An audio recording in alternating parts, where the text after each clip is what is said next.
phenomenal reputation on your interviews. All right. I hope I won't ruin it today. Okay. So why don't we start and just say, do you think the worst of the pandemic and its impact on the health of the Indian people has passed? Or do you think we are going to have a second wave in India the way we are now having in the United States? David, in the last 2 weeks, we are finding the net numbers of COVID cases actually coming down, positives minus recoveries. So from a peak of close to 1 million net cases, we are now down to about 800,000 net cases in the last few weeks. So that is a positive sign. The other important aspect about the situation on COVID in India is the mortality ratios are much lower than other parts of the world. So if you combine these two things, I think India seems to be on a track towards a reducing curve.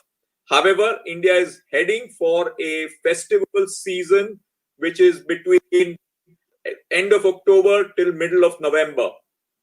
So that is the time India will have to be careful about a potential risk of a second wave. So in hindsight, which is always 2020, do you think the Indian government could have done anything to make the situation better than it was? Or do you think they did everything they realistically could do? India is a very large and a complex country. Therefore, we started first with what was being prevalent worldwide, which is a very strict lockdown. We soon figured out that we needed to get the balance between lives and livelihoods. And I think we're now getting that balance better than what it looked in March, April, and May. We also need to keep in mind that India is also governed through different states and federal territories. Therefore, one of the things which India is now working towards is a better coordination between the center and the states. And that is one area where this coordination can improve further as we go along. Okay, let's talk about the economy for a moment. The pandemic has had a unfortunate effect on the economies around the world, certainly in the United States. What has been the effect of the pandemic on the Indian economy? And do you think the worst of that is over? No, in India, the financial year is April to March. So the first quarter is April to June. India had a very rough first quarter with negative GDP close to 24%. Since then, we are seeing a recovery to move towards an average negative GDP a year, which is estimated to be around the 10% mark. Therefore, there is a significant signs of an improvement as I talk in many, many sectors. And this is actually giving us confidence that the second half of this fiscal year, which is October to March, should be a period of recovery. And we should be close to 90-95% of normalcy by the last quarter, which is January to March. So in the United States, of course, there's been some criticism that the government should have done more to deal with the economic effects of the pandemic. Obviously, there are criticisms of the health effects of the pandemic, but just focusing on the economy, do you think in India, the government could have done more to keep the economy strong, or do you think the government did pretty much the most they could realistically do? I think, David, each country has its own challenges. So India is very financial position and the economic position on the external front is strong, which is the external balance of payments and current account. However, the domestic fiscal situation has been pretty wide even before the pandemic. And with the pandemic, the steps which the government has taken should lead to the current number on center plus state fiscal deficit to about 13% of GDP. And the government has therefore been more cautious on increasing the fiscal deficit dramatically. On the other hand, the plus point is the monetary policy has been much more accommodative. Therefore, a much greater move on the monetary policy side has happened. On the fiscal side, there is still some conservatism because the government debt to GDP ratio is likely to go to more than 85% thanks to the spending on the pandemic. So in the United States, we often now look around the world and see some countries that handled the pandemic, we think, pretty well in terms of the health impact and probably the impact on the economy. Ones that we often cite in the United States are let's say Singapore, Taiwan, South Korea, even Japan, seem to have done a reasonably good job of handling the pandemic, both the health effects and the economic effects. As you sit in India, are there any countries that you think did this pretty well? And do you think what they did would be applicable to a large population? Obviously, the countries I've just cited have much smaller populations than the United States and India. Are there any countries that you think have done a particularly good job, or things that might have been relevant in India? I think the smaller countries, of course, have done much better, which is absolutely right, as you have said. In terms of the Indian situation, because of the nature of our population and also relatively low historical spend on healthcare, India has had much more challenging situation. India spends barely 1.3% of its GDP historically on healthcare. So one of the important lessons from an Indian point of view is a significant increase in healthcare spend is something we need into the future. And the second big challenge India has faced is challenges between how different states have acted versus how the center has responded. And a greater coordination between the center and states would certainly improve the situation in terms of effective delivery. Having said that, one of the things the pandemic has also brought about is there is a very delicate balance between protecting lives and livelihoods and potential lives out of loss of livelihood. Therefore, India is now getting the balance, which is moving more in the direction of also focusing on livelihoods, which can cause significant impact to life itself. Therefore, India is on its own track. It has had its challenges along the way. It is learning along the way. And I do believe that India will navigate its own path, but I'm more hopeful in the last few weeks than I was feeling in the month of August and September. Okay, now my own firm has been a reasonably large investor in India in the private equity space. If I ask you now, as I'm about to, what are some good areas foreign investors might invest in India? What would you say are the attractive areas right now? My first recommendation to you is, David, follow the Indian entrepreneurs, what they are doing. And when you're making investments in India, and you know very well, you need to ensure that you're investing in companies where you trust managements, where, of course, they are in the right sectors. And that is obvious in the post-pandemic world. What are the sectors which will make sense, which is digital, the entire e-commerce segment, the technology segment, the pharmaceuticals, consumers, but even some of the segments which may be out of fashion today will see some winners in the days to come. And I have always believed when you invest in India, when things look more challenging, that's the best time to put your money to work.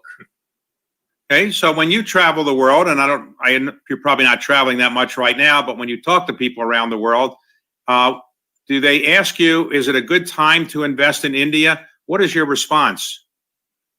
See, I will go back to examples when things have looked challenging in a country like India, but those have been the times when best investments have happened.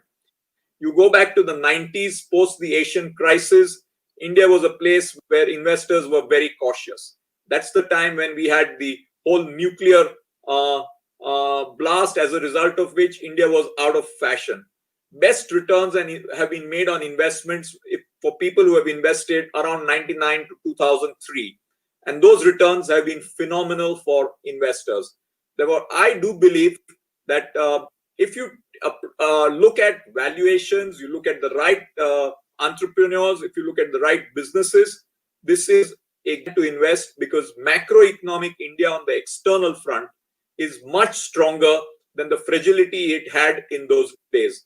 I am therefore quite confident that there are businesses, and there is obviously consolidation and concentration in terms of the choices you have. But if you make it right, this is certainly a good time as ever. So let's talk about a sector you know extremely well, which is the banking sector. How has the banking sector fared during the pandemic?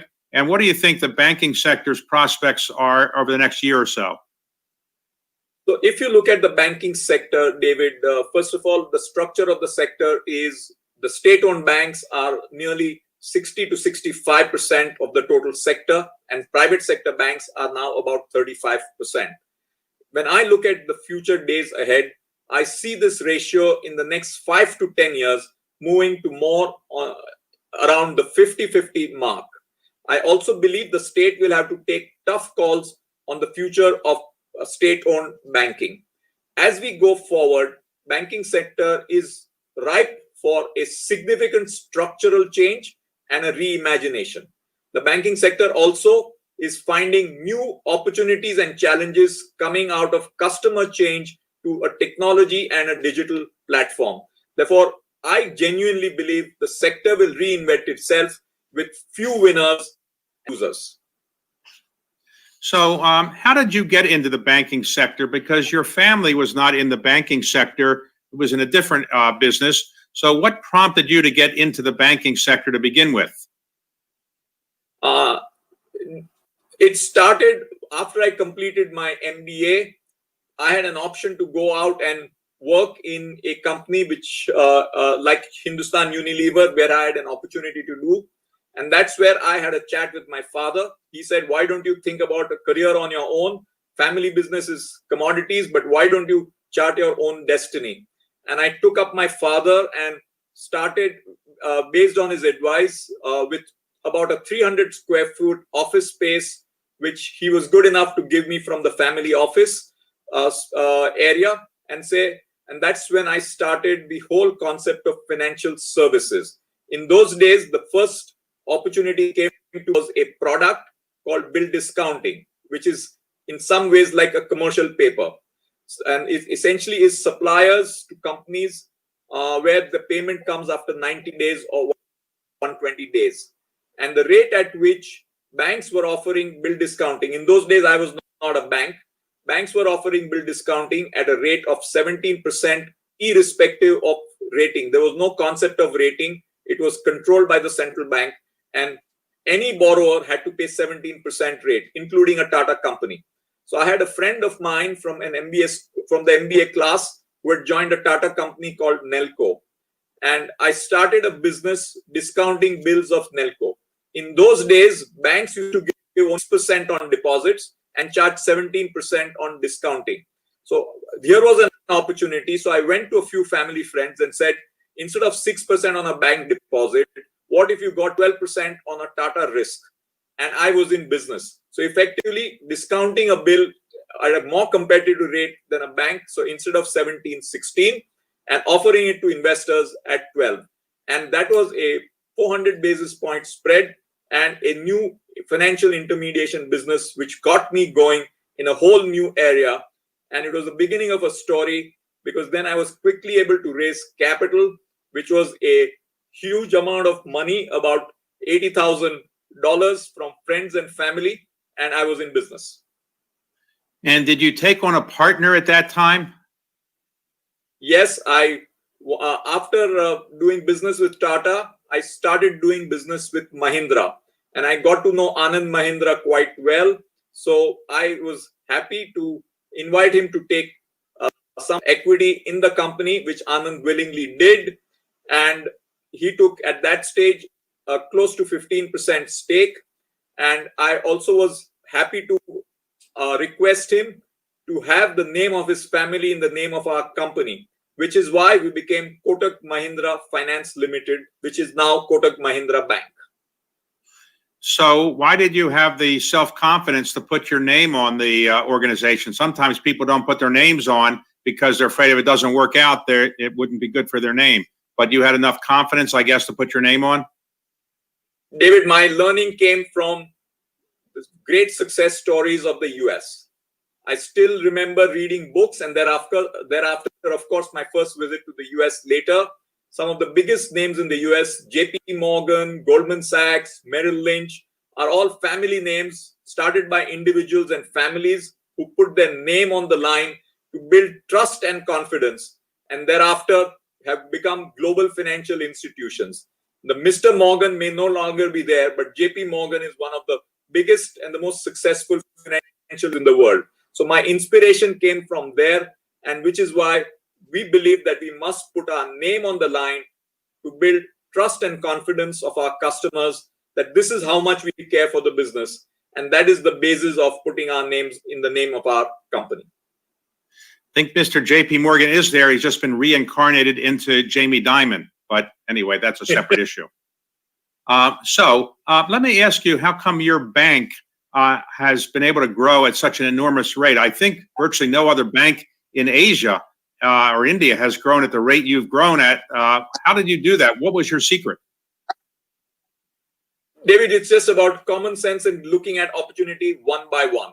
So after this bill discounting business, the next big opportunity which we got was in the car financing business or auto financing. In this, there was a shortage of cars and there was a long waiting period. And as I mentioned, the bank borrowing rates were 16%, and Citibank started car financing in India for the first time and effectively at an IRR of 33%. So we innovated. Citi was financing cars. We said we will book cars, and we started booking 5 and 10,000 cars and promised delivery of the cars immediately to customers, provided they took financing from us. And we had a very simple condition. We would be fair. We would charge the same rate as the Citibank. We were a small little company, and we would give the car immediately. And that's how the car financing business took off in the early 90s, following which the next big opportunity was capital markets, which is where India was in very early stages of capital markets. So I reached out at a Euromoney conference to some partners at Goldman Sachs, post which I made a visit in 1992 to Goldman and convinced them to get into a joint venture with us in 1994-95. And that's where we learned the ropes on how the global securities markets and investment banking markets work. So we went into that business as well. So, and thereafter, Ford Motor Credit was getting into a partnership with Anand Mahindra in the car business. And we went into a joint venture with Ford Motor Company in the car financing business. So we converted our car financing business into venture with Ford. And I must say, we learned enormously both from Goldman and Ford. After that, the next big opportunity came in asset management, which was opening up, as also the life insurance business in the late 90s and early 2000s for us. Finally, in 2001, the Reserve Bank opened up the banking licenses. We applied through the front door. We were given a banking license and we became a bank from a finance company in 2003. I still recollect in those days, I was speaking to my friends at Goldman who were partners with us in the securities and investment banking business. And in Goldman, some of the individuals actually joked with me and said, "Hey Uday, why are you getting into a low ROE commercial banking business?" To which my answer was that I am focused on building a financial services business in India, and a banking platform is crucial for customer centricity. So we were fortunate, we saw each opportunity as it opened up and just went into it with a entrepreneurial zeal. And at the same time, one core thing of our culture always was risk management as the core to our leverage business. By the way, in the United States, we have seen that business people who are successful often say, well, I'll try a different thing. I'll go into politics. I'll go into government service and I'll run for office. In India, is there any such tradition? And someone like you, very successful business person, would you ever be a candidate to run for higher office or something, become president of India or something like that? David, I love my business. I love my job. I love building our company. And it's something which is a passion. I'm always available for service whenever the government needs me. Recently, there was an issue with a large and non-bank financial company which went into financial trouble called ILNFS, and the government of India asked me to become the non-executive chair and steer and work towards resolution of that financial institution. That was something I took upon that as a responsibility and as national duty. Therefore, always happy to do what is needed in national interest. But I love my business a lot, and I love building financial institution, which journey I've started nearly 30 years ago. So in the United States, when you have large, successful companies like yours, sometimes people who are, let's say, the children of the founders come into the business.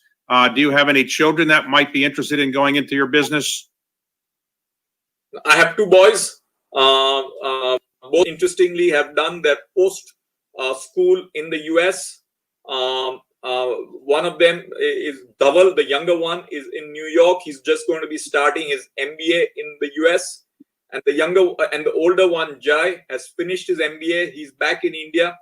He's working in the bank as any other employee.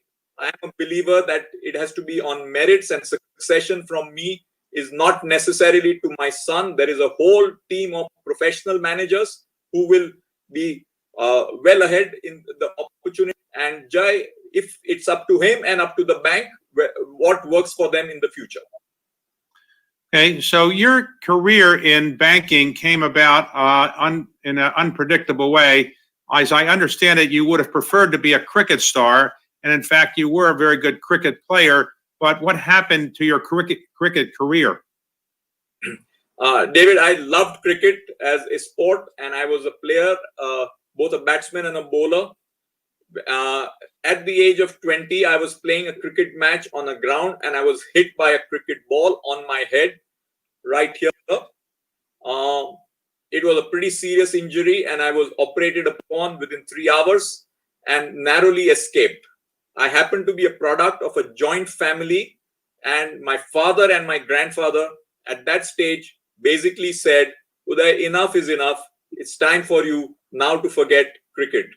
And the joke in the family, the ball hit on my head, did some cleaning up of my head, and I finally got more focused into work and my passion for finance, and that moved me away from my passion for cricket as well.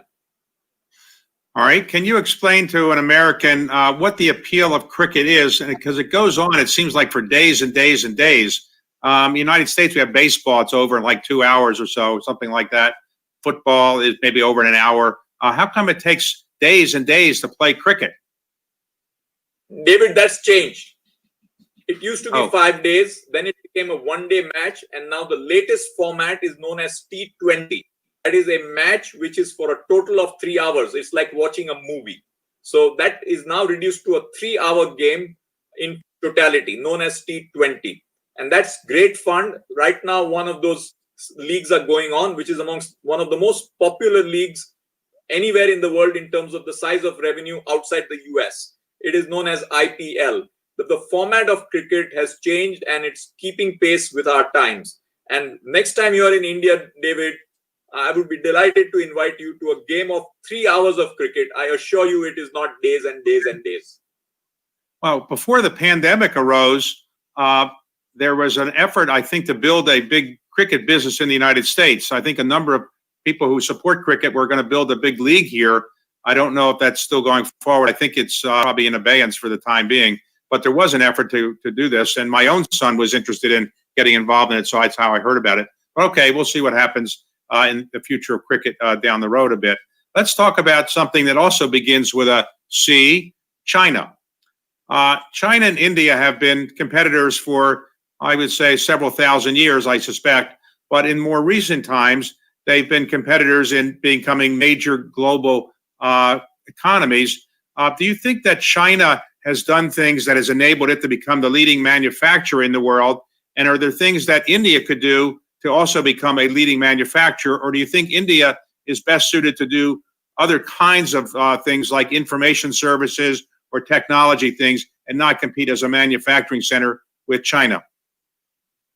I think, first of all, on China, my view is that China today, from an economic size point of view, is significantly ahead of India. India has a lot of catching up to do. Having said that, I'm really not sure about what kind of pricing practices China may have had, which have made it so competitive. India too has a significant trade deficit with China. I think the world is changing. The world is moving away from high concentration and dependence on one country for its manufacturing to a more uh, spread out opportunity on manufacturing as well as greater resilience. And it is here I see a very significant opportunity for India with a fair pricing and a competitive business model to take share in manufacturing. At the same time, I do believe the COVID world is giving us two opportunities from an Indian point of view. Number one, making us a potential competitor to being the factory of the world, probably after China because of the lead China has. But the other place where India has a huge opportunity is to become the of the world. If there is one change which has happened in the post-COVID era, is as far as business economic services are concerned, geography is history. And this big change has a profound impact and an opportunity from an Indian point of view in two ways. I could be sitting in anywhere in India to be serving a customer in any other part of the world from a technology or services point of view.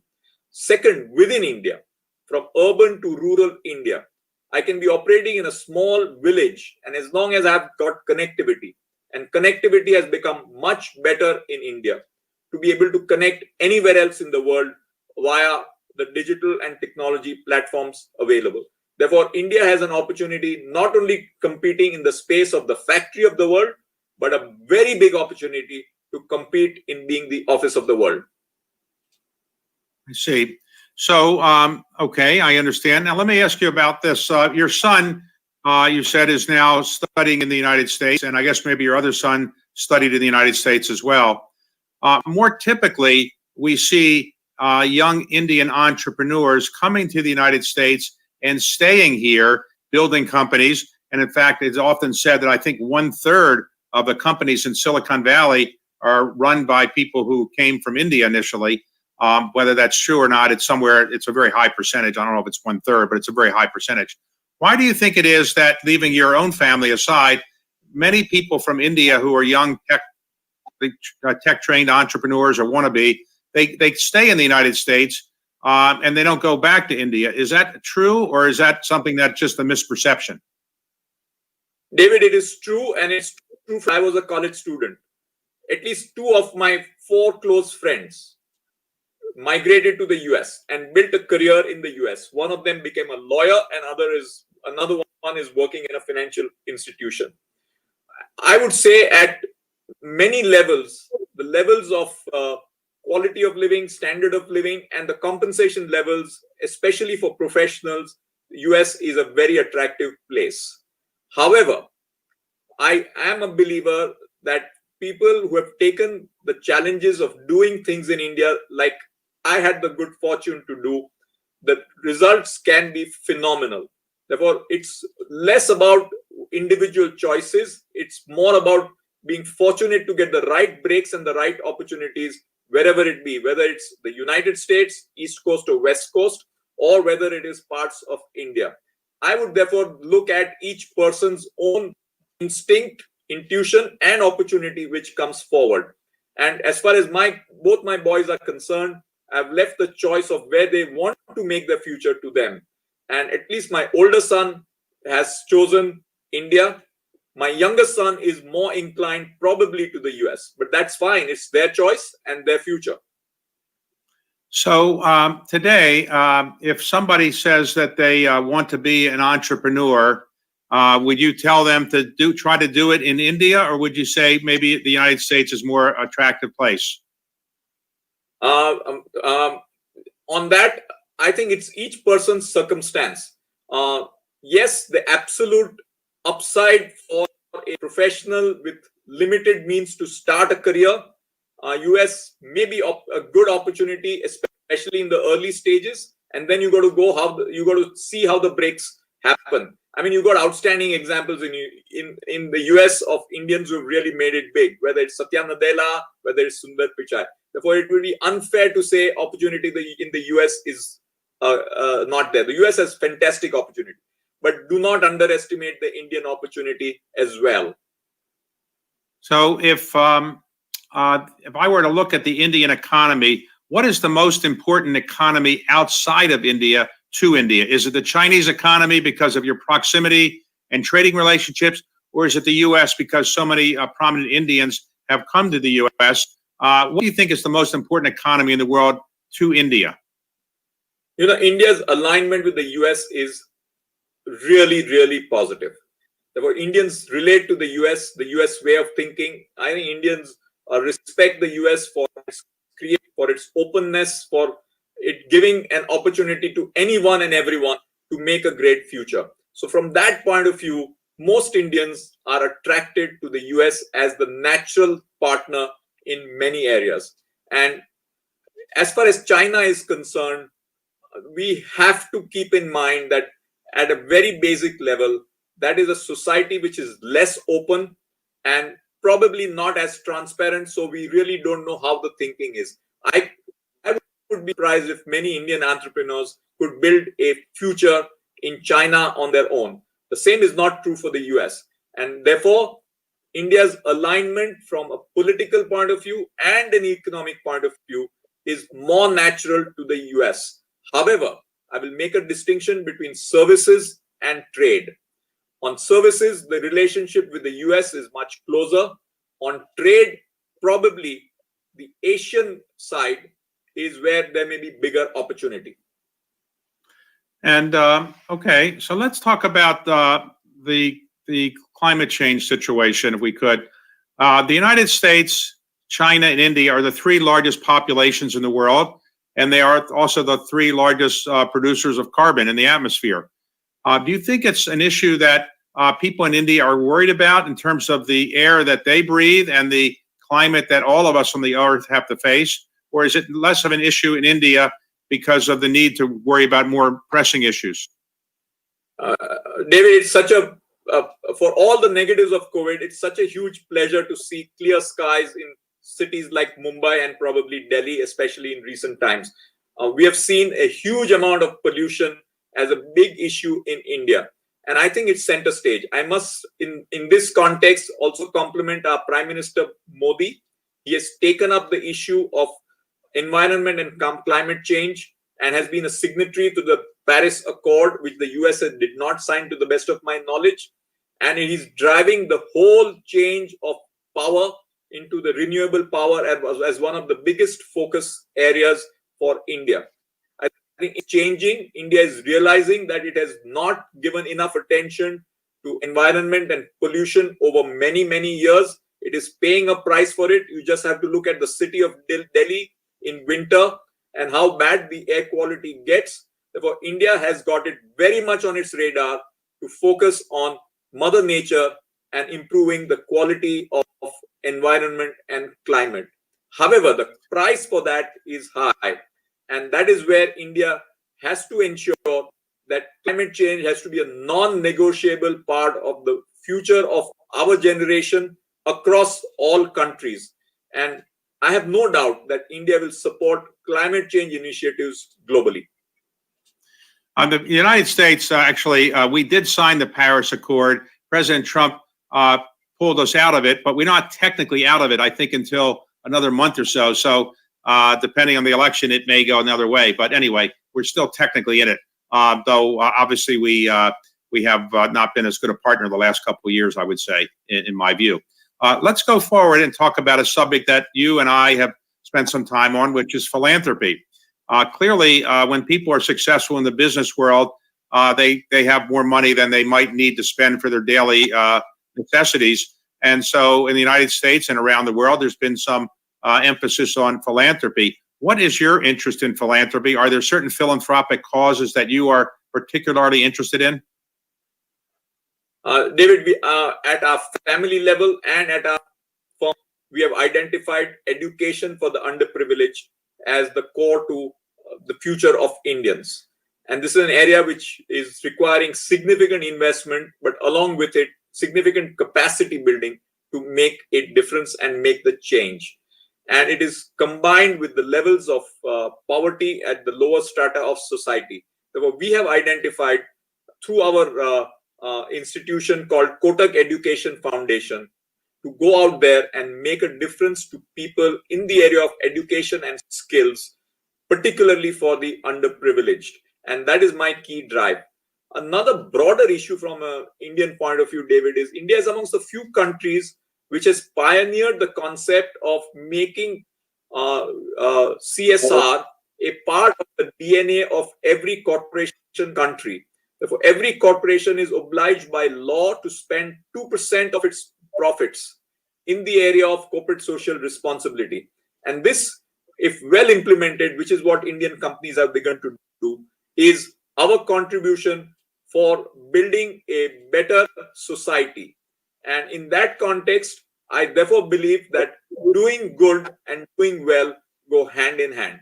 So we are doing at our company level, we are doing at our family level, but I'm looking at finding ways and opportunities for significantly scaling it up in the years ahead. Okay. Now, and Americans are often, and other people around the world are often hearing about border disputes between India and Pakistan, which seem to be going on ever since Pakistan was created. Do you think that's something the United States has to worry about because of the nuclear power that both countries have? Or do you think the India-Pakistan various border disputes and other challenges are in abeyance for the time being? India and Pakistan have had challenges since 1947, when the British created a line which divided the two countries. And I don't believe that there is an easy solution to that fundamentally. Having said that, I think the issue is also about what should a country be looking at. From an Indian point of view, India has moved beyond just looking at Pakistan from the point of view of its relative position. India looks at its economy in a completely different space and has moved on in terms of building its economic position. I mean, Pakistan, on the other hand, has to figure out its destiny and decide that there is more to building a country than focusing on just one enemy called India. That's what my view about India-Pakistan situation is. Okay. Do people have to worry about any India-China border disputes? Because there seem to have been some skirmishes there recently. Of course, yes. At this point of time, there is in the northeast and the eastern region of the country, which shares a border with China, there are border tensions. And finally, it's about, my view is China is flexing its muscles across the region. It's not just India, but India in recent times has faced China trying to flex its muscles.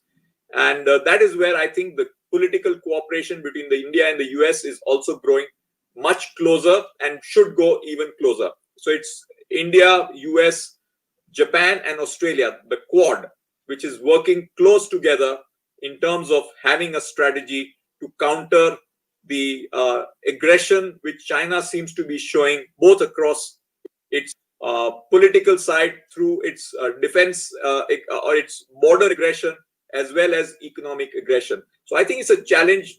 Certainly, India is up to it. India is confident that it can not only defend its borders, it is taking steps to ensure that its own domestic manufacturing and trade grows significantly, and which will have an impact on India's or will reduce India's imports from China. India has also become more cautious about allowing investments from China, particularly in areas which have high security risks. So India is taking a lot of steps to correct what was otherwise very open economic ties with China, and is definitely of the view that the current aggression is unwarranted, and India will do what it takes to protect itself both geographically and economically. I have no doubt about that.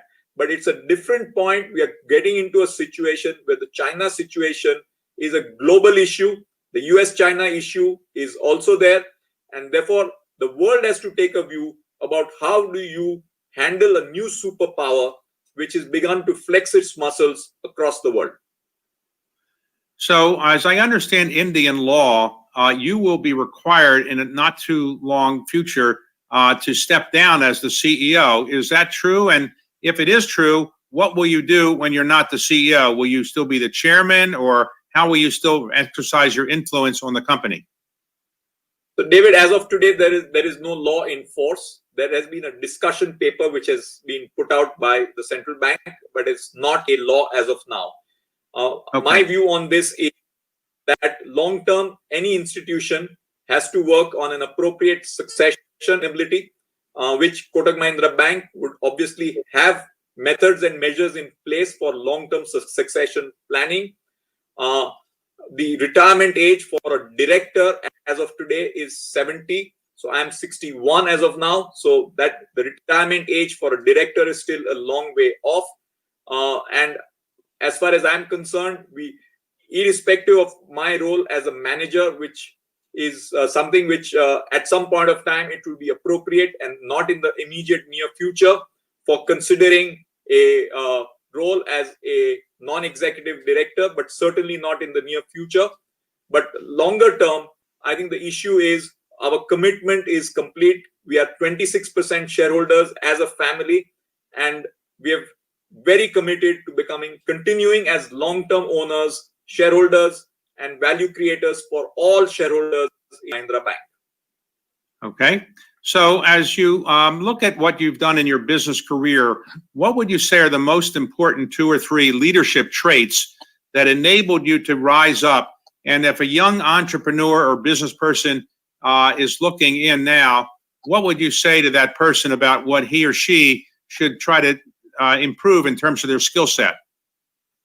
2 or 3 things, David. First of all, most of us, our own lives are shaped by how we have grown ourselves as individuals. I grew up in a joint family which had 60 members under one roof and a single kitchen. That had significant implications and impact on the way I thought about it. The way our joint family ran is it was socialism at home, capitalism at work. Therefore, the true test of the culture which was imbibed in me and something which I have practiced in my firm as well is a culture of a family within the firm, but very competitive and capitalistic out there in the marketplace and in terms of business opportunity and strategy. So it's a 2-pronged thinking which is worked for us. The second thing is early on in my career, I realized that for a banking business, 3 human qualities are crucial for our future. First is no excessive leverage, which we translate to calling it as prudence. Second is no exotic products, which neither the bank nor the customer can understand, which I would call as simplicity. And number 3 is bankers who believe that they are masters of the universe are the most dangerous species in the world, which you would call in simple language as arrogance. And therefore the importance of humility for the core of a human quality for building a banking and a financial institution in particular. I'm sure this is true for all sectors, but there is one thing which we keep in mind is a combination of these 3 qualities which are very important for us, which is prudence, simplicity, and humility to the core of who we are. Another important philosophy, David, in my career, which I have learned is that do not do something you do not understand. It is better to be stupid now than sorry later. And this is a deep DNA and philosophy. If we don't understand something, we will not do it because we have found inevitably on. And in banking, there is one lesson which is different from investing. Errors of commission destroy banks. Errors of omission very often hurt investors. Therefore, bankers have to be careful on errors of commission and not on errors of omission as the core trait of how we build our business. And finally, there is a very thin line between conviction and foolhardiness. And we have to be very sure what you're doing is out of conviction and you're not foolhardy in doing it. So these are very simple, human, common sense approaches, which I think are key to building our future. Okay. So what do you do for rest and relaxation? As you know, I used to play cricket, which is gone. And I used to play Indian classical music, which also called and played an instrument called the sitar. I have not been playing it in recent years, but my current passion is Indian music, including old Indian music and Okay. and with family. I value it more than anything else. And my wife Pallavi my wife is of course a trekker and marathon. So I often ask her, what joy do you get in doing all this? And she says, Uday, what joy do you get in your work? And for me, work is not work. I consider work and play as one and the same thing. There is no difference. It depends on your perspective. And therefore, I enjoy what I do. And I have enjoyed it every single day of my life. Well, that's a very interesting story. We've covered a lot. Do we have some questions from the audience? Yes, Mr. Okay, Rubenstein, we have some questions. Mr. Kotak, the first question, of course, goes to you. And it's on the lines of what you mentioned, foolhardiness versus conviction. And this is the question. India arguably performs best with its back to the wall. What are the reforms that you want to see to get India out of this crisis? I think, Janet, there are three areas where India really needs to step up its medium-term investment. First, I think, is clearly in the area of healthcare. We need to increase our spend from 1.3% to at least more than double, because we are very underinvested in healthcare. The second is education, which you know is a passion for us. And third, of course, is Mother Nature and sustainability. So in the medium term, India must find resources to spend in these three areas. And it's crucial for building India's future. So that is one important area. The second one, I think, is in my sector, which is the financial sector. I think time has come for us to reimagine India's financial sector. And we have to really dramatically take advantage of opportunity arising out of technology and digital, on which I think the Indian government is giving a big push. Therefore, transformation of the financial sector across technology, risk management, costs of intermediation, effectiveness of financial institutions, and transformation of India's financial sector to a cutting-edge modern financial sector is something I think is crucial for our future. And that is what will enable us, India, to grow at much faster growth rates in the future. Thank you, Mr. Kotak. Mr. Rubenstein, there's a question for you as well. It's actually the flip side of a question that you asked Mr. Kotak. And Mr. Rubenstein, this is your question. When you assess a foreign investment, what are the top traits you see? If I understood the question, what are the top things that we assess when we look? How do you rate India now? Hey, if I understood the question is, what are the top things that we assess when we're looking for a foreign investment? Well, we're looking for an industry we understand. We're looking for a management team that we think is credible and can grow into the investment and make the company even better. We're looking for a company that is operating in a global setting, because today everything is really global. So we want to see whether we can expand the company's horizons to export or do things, manufacture in other places. We're looking for a company that we think has the right kind of business. We don't want to be in businesses that are, I think, not appropriate. So we're looking for businesses that we think have appropriate ESG factors and that we can help improve in those areas. In terms of India, we are a large investor in India, but as we just heard from our guest, we think it's a very good thing to align yourself with very talented entrepreneurs. So very often in India, we have made investments in companies where the CEO is an entrepreneur or the family is an entrepreneurial family, where we can help them in some ways, perhaps, but we really are depending on their skill set and their knowledge and what they've already built. As I look around the world, I'd say that the best places to invest in the world outside of the United States over the next 10 years or so are certainly going to be India and China. China, for all the obvious reasons. India has not been had as much capital from outside as China has had, but I do think in the next 10 years that will change, because I think India is increasingly seen as an attractive place in which to invest for foreign capital. Thank you, Mr. Kotak, and thank you once again. Thank you for this discussion, the financial sector's very own T20 match. And finally, ladies and gentlemen, I hand over to Arijit Ghosh, South Asia Managing Editor for Bloomberg News.